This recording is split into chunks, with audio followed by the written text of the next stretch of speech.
Hello students, myself Dr. Rosni Lohiya from Marwari College Intermediate Section Department of Commerce। Last class में मैंने market के बारे में आप लोग को डिस्कशन किया था।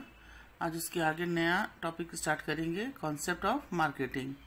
तो पहले इसका मीनिंग देख लेते क्या है। तो marketing is described as a process for performing those business activities that facilitate the flow of goods and services from the producers to the consumers।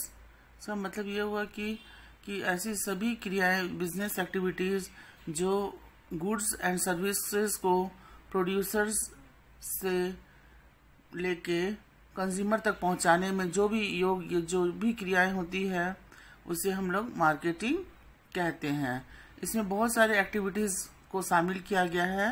It includes different type of activities of business activities such as gathering and analyzing market information, marketing planning, product designing and development, standardization and grading, pricing, packaging and labeling, branding, warehousing and transportation।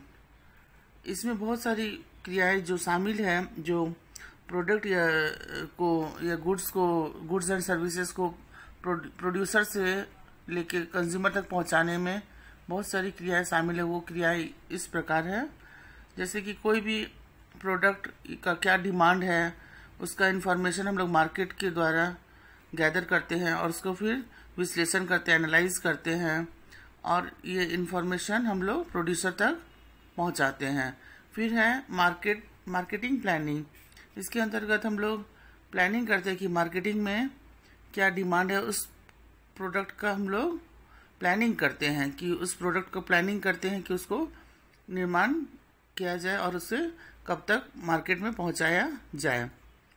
और उससे संबंधित फिर आगे product designing, product का कैसा design होगा, उसको कैसे विकसित किया जाए, उसको कैसे आगे बढ़ाया जाए, उससे संबंधित डिसीजन लिया जाता है।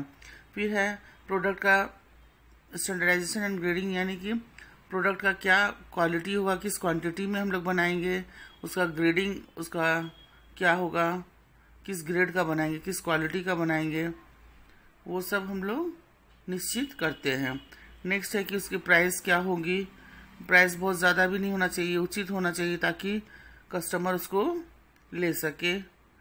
पैकेजिंग अच्छा होना चाहिए, एट्रैक्टिव होना चाहिए, सुरक्षित होना चाहिए ताकि हमारा प्रोडक्ट सुरक्षित भी रहे और लोगों को अट्रैक्ट भी करे। इस तरह का पैकेजिंग होना चाहिए।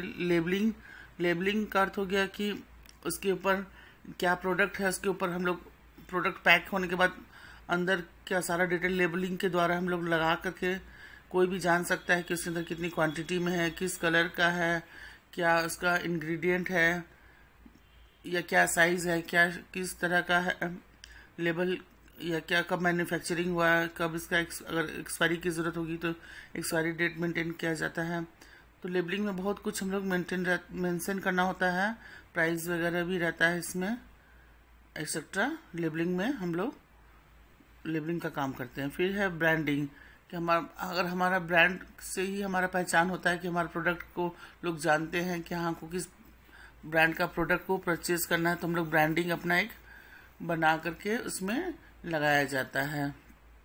नेक्स्ट है वेयर हाउसिंग, यानी कि प्रोडक्ट को रखने के लिए हम लोग को बड़े बड़े वेयर हाउस की ज़रूरत पड़ती है, जो एक तरह से गोडाउन का बड़ा रूप होता है, गोदाम का।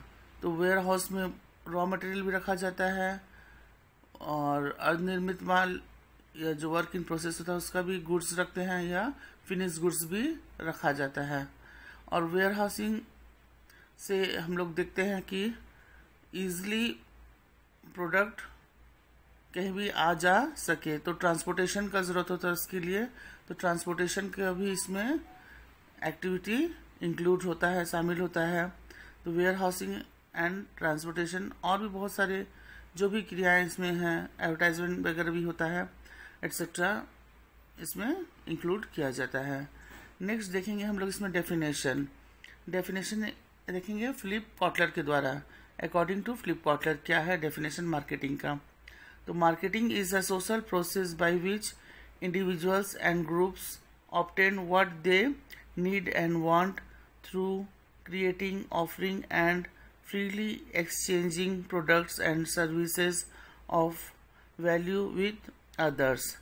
अर्थात ये हुआ कि मार्केटिंग में हम लोग इसमें किसी भी प्रोडक्ट या सर्विस का लोगों को हम लोग ऑफ़र करते हैं, जो उनके ज़रूरत का होता है, जो उनकी इच्छा का होता है, उनको ऑफ़र किया जाता है।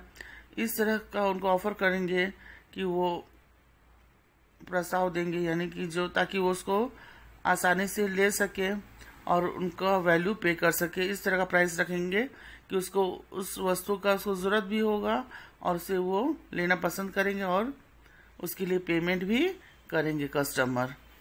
नेक्स्ट अब हम लोग इसमें आगे टॉपिक देखेंगे features of marketing. Features of marketing पहला है need and want. The focus of marketing is need and want of customers. All the activities in the market are carried out with the main motive of satisfying need and want of customers और organization। तो marketing में सबसे पहला feature यह है कि need and want. Need यानी आवश्यकता और इच्छा, यानी कस्टमर्स की क्या आवश्यकता है और उनकी उस आवश्यकता को पूरा करने के लिए वो क्या इच्छा प्राप्त करना चाहते हैं, किस तरह का प्रोडक्ट पसंद करते हैं, ये ज़रूरी है पहले हमें पता लगाना। और उन्हें किस तरह से उसको संतुष्टि होता है, कैसे वो सेटिस्फाइड होते हैं अपने ज़रूरत और अपनी इच्छा को पूरा करने के लिए।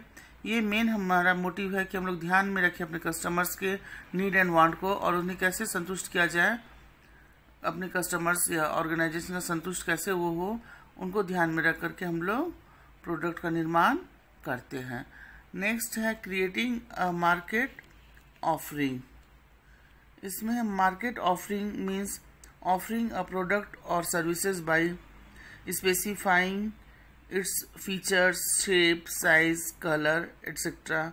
For example, offer is TV और एनी इलेक्ट्रॉनिक आइटम और other product, then specifying a good market offer should keep in mind the satisfying of customers. Second features है क्रिएटिंग अ मार्केट ऑफरिंग, यानी कि हम लोग अपने बाज़ार के द्वारा प्रोडक्ट को किस तरह से हम लोग ऑफ़र कर रहे हैं, उसमें क्या सर्विस प्रोवाइड करें अपने, ताकि जो हमारे कस्टमर्स है वो सेटिस्फाइड हो। उसके फीचर्स, किसी भी प्रोडक्ट को बेचने के लिए हम लोग को अपने प्रोडक्ट का, जैसे अगर टीवी है तो उसका स्पेसिफाई करना होगा, उसका क्या शेप है, किस तरह का वो साइज़ है, कलर है, या वो क्या प्रोडक्ट का क्या प्राइस होगा, ताकि कस्टमर उसके बारे में जाने और उसको लेकर के उससे संतुष्टि प्राप्त होगा कि हाँ, कि इसका जो भी हम लोग पे कर रहे हैं उससे हमको उसका जो हमारी आवश्यकता है वो पूरी हो रही है। तो कस्टमर को हम लोग इस तरह का प्रस्ताव देंगे, इस तरह का मार्केट में ऑफर देंगे ताकि हम अपने कॉम्पिटिटर को भी फेस कर सकें।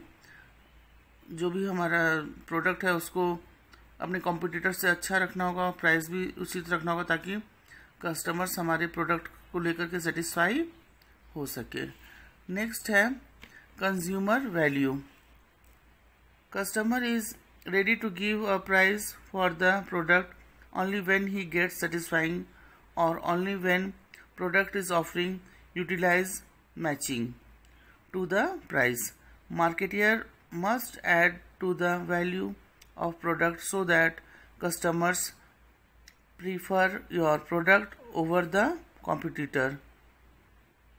आप कोई भी प्रोडक्ट बनाएं तो कस्टमर को ध्यान में रख के बनाना होगा कि वो कैसे उस प्रोडक्ट को लेके सेटिस्फाई होंगे और उसको जो प्राइस पे करना चाहते हैं और जो प्रोडक्ट लेना चाहते हैं उससे वो मैच होना चाहिए। तभी आपके प्रोडक्ट कस्टमर्स प्रीफर करेंगे और आप अपने कॉम्पिटिटर को भी फेस कर पाएंगे, उसको मात दे पाएंगे, उसको हरा पाएंगे। तो कोई भी प्रोडक्ट को वैल्यूएबल बनाने के लिए कस्टमर का सेटिस्फैक्शन, उसको वैल्यू कैसे पे कर सकते हैं और उस प्रोडक्ट का क्या वैल्यू है उसके लिए, उनको ध्यान में रख के आपको प्रोडक्ट को निर्माण करना है। नेक्स्ट पॉइंट है exchange mechanism. The process of marketing involves exchange of product and services for money's worth. In exchange, customers pay money and in return they take product or services which satisfy their need and want. The precondition of exchange mechanism of marketing are following. First, presence of at least two parties, buyer and seller. Second, both parties must have something viewed valuable by each other. Third, both parties are free to accept or reject the offer. Next, each party feels desirable to deal with the other. And next, last one is each party is capable to communication and delivery. Exchange mechanism इसके अंतर्गत यह है कि कोई भी process जो marketing में होता है तो एक्सचेंज होता है प्रोडक्ट का और दो लोगों के बीच में होता है एक्सचेंज। एक एक्सचेंज करता है अपने प्रोडक्ट और सर्विस को कंज्यूमर को देता है और कंज्यूमर से उसके बदले में मनी उसको रिसीव्ड होता है और दोनों ही एक दूसरे से एक्सचेंज करके सेटिस्फाई होता है, दोनों का ही नीड और ज़रूरत पूरा होता है। प्रोडक्ट को वो दे के सेटिस्फाई होता है और कंज्यूमर ले के सेटिस्फाई होता है। इसमें कुछ कंडीशंस है एक्सचेंज करने से पहले कि एटलीस्ट टू पर्सन्स का होना इसमें ज़रूरी है, टू पार्टीज़ का। पहला पॉइंट में बायर एंड सेलर का होना ज़रूरी है और नेक्स्ट है कि दोनों को ही वैल्यू है अपने प्रोडक्ट को दे करके और उसे प्राप्त करके, दोनों के लिए वैल्यूबल है एक्सचेंज करने को लेके। और फिर नेक्स्ट है both parties are free to accept और रिजेक्ट, दोनों ही अपने इच्छा से ही प्रोडक्ट को एक्सेप्ट करते हैं या चाहे तो रिजेक्ट भी ऑफर को कर सकते हैं। कोई किसी पे दबाव नहीं दे सकता कि वो उसके प्रोडक्ट को परचेज करे ही, इसलिए दोनों फ्री होते हैं एक्सेप्ट और रिजेक्ट करने के लिए ऑफर को।